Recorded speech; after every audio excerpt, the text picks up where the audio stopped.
tell you about residents of Nelson Mandela Bay's northern areas and some rural areas. They're living in fear following months of violence. So in the past 12 months, those living in those areas have seen a spike in gang-related murders. We're now joined by Nelson Mandela Bay Mayor Gary van Niekerk to help us understand why. Thank you very much, sir, for your time this afternoon. To your understanding, what's going on? Thank you very much. No, in the metro in the last year, we've seen an escalation of violence, as well as the killings amongst gangsters. The issue has been raised by myself. I've called in all the police, the local police, district commissioner as well, and together with the chair of chairs, MP Cedric Frolic, we've come up with a 10-point plan as well to address the issues regarding the crime, the escalating crime in our northern areas especially. Yes, the killings are, it was at a peak around about October, but up until then we didn't have a plan, or there was no plan from the municipality side. And when I called in all these experts and we put together this plan, we saw a drastic reduction in the number of murders, that especially gang-related murders that took place. One must remember that the northern areas of Port Elizabeth or Gqeberha, the metro, is very small. It's about a 15-kilometer radius. That's quite easy to police 15 kilometers, 15 square kilometers. But what we've seen in the past is that there was no willingness to address this issue. Many people hid behind the previous administrators of the city, hid behind the fact that no, crime is not a municipal competency. But this administration has taken a totally different point of view, and we decided together that we will address this issue. We know that it's a societal problem, and therefore the answers to this gangsterism and the killings related to it lies therein, and therefore the solutions. There's no one solution. Everybody thinks there's one solution. Everybody comes with one solution to say that if you can have more police, more cameras, more this. That's actually everything that needs to be encompassed in the solution, including employment. We know the inequalities in our northern areas of the city is very bad. It's at its extreme. Unemployment is rife. The young boys that stand on the corner of streets only see or they see the gangsterism as the only solution to the problem of unemployment and providing food. They're under a lot of pressure themselves to provide for their families, and the fact that they're not getting any kind of formal employment, this is what they resort to. Mr. van Niekerk, you speak of a 15 square kilometer radius area, so you characterize it as being a pretty small area to police. How many people are in this area? Look, it's approximately 300,000 people. The total population of this metro is about 1.3 million people. So it's a very small population in a very small area. And hence the frustration from my side is that how come in such a small area, and there's hotspots within these areas.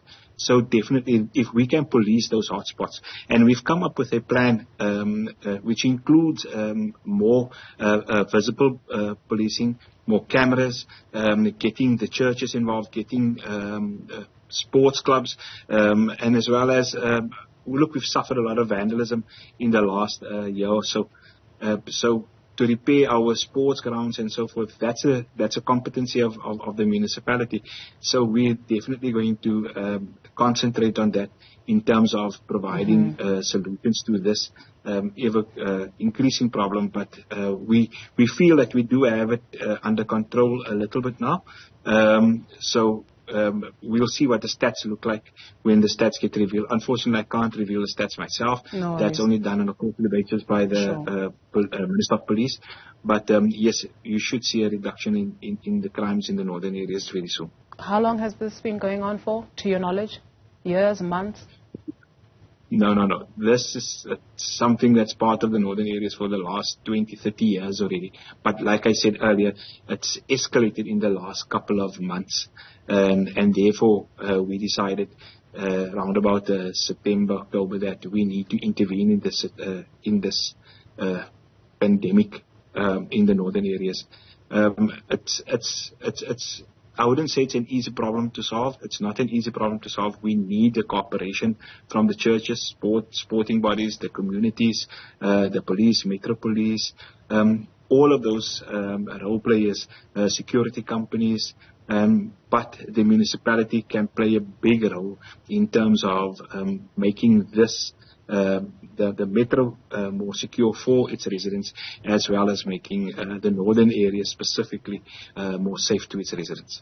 In your 10-point plan, how do you police hunger? Because you have put this down to unemployment and inequality in this population of some 300,000 people. You say some of the solutions include visible policing, cameras, sports clubs being repaired, etc. And so are you roping in some of those young people who haunt the corners and the streets of these areas to be employed some way, somehow, so they can help in the development of their own spaces, but also take ownership, because they would have sweated to make sure that things are working? Correct, yes. Now, in terms of what the municipality does to help SMMEs, for example, I'm just in a session now that I stepped out of, where I just made the point that government doesn't create jobs. What government does is, or the job of government is to create an environment in which private businesses, SMMEs particularly, where they thrive. If these SMMEs thrive, they will then employ all these youngsters, these gangsters, and prevent others from becoming gangsters as well. But what happens in this municipality that I found since I've become the executive mayor of the Metro is that we strangle our SMMEs. Our payments to SMMEs are late. We often have service delivery protests here at City Hall because our SMMEs are not paid on time. So once we start getting that right, our payments to SMMEs, for example, that's a big thing for me, and that's just something that we just discussed now with with Budget and Treasury. And we are now working on a plan as we speak. After I'm done with this interview, I'm going back into that Bosberaad, if you want to call it that, to address this issue of making sure that we make it safe for businesses to thrive, and to make sure that we pay these businesses on time as well. The strangling of businesses, big businesses and small businesses, is something that really contributes to the unemployment, to the inequality in our metro. Are community members part of that Bosberaad? No, not at the moment. It's only the MMCs, the acting city manager. We had somebody from the acting CFO. He was part of it, just to show us exactly. The one thing that we looked at now for the last 2 hours was our expenditure and how we're doing in terms of our expenditure, because your expenditure is almost directly equivalent to the service delivery that's happening within the metro. If you're not spending the money that you're getting, the grants that you're getting, I can tell you that the people out there are suffering as a result. What does your expenditure look like? Look at, we're sitting at 50% at the moment. We're 6 months into the operating expenditure. But in terms of our grants, our grants came through late. But I'm glad to say that, happy to say that all our grants have now been paid over by National Treasury. So now we're putting together a plan in terms of how we're going to ensure that come 30 June that we've spent 100% of our budgets. Spending it on? No, we spend it on service delivery, making sure our infrastructure is rebuilt. We've got ailing infrastructure in this city. Also to the beautification of the city, making the city safe and cleaning the city. That's my promise or that's my responsibility as well to this metro, to the residents of this metro, is to ensure that the city is safe and it is clean and that businesses thrive, like I said earlier. That is what we're going to be doing. We need to make sure that people have constant and safe supply of electricity, water, sanitation, insurance. Mr. van Niekerk, we've lost you. Other things we will definitely be addressing in terms of the new budget. So how do you do that when you don't have the right people also in the room? Is there an opportunity, maybe quite soon, a community boss parade, if you will, where you hear from the people you are leading in terms of what it is that they want? Perhaps they could give you solutions that could be a little bit more practical, because it sounds like Guning, it sounds like there's a lot going on there. And so the vanity projects will come to know if the issue of safety is not sorted, if the issue of unemployment of young people is not sorted there. Correct. There was a consultation with the community in November. Like I said, when we had the chair of chairs, MP Cedric Frorik there, and we got a lot of input from the community already. But we'll certainly, today it's a homework exercise. We're getting our ducks in a row. It's the beginning of the year. This is the best time to do your planning. We'll be doing an adjustments budget very soon. So we're getting all our plans ready. So this will be a draft plan. We certainly will be engaging the community as well, and to go and spread the message exactly what it is that we're trying to achieve as a metro, as a council, in this metro. Sure. How much is your budget again?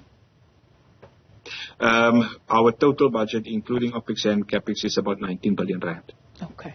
Thank you very much for your time this afternoon. Nelson Mandela Bay Mayor Gary van Niekerk.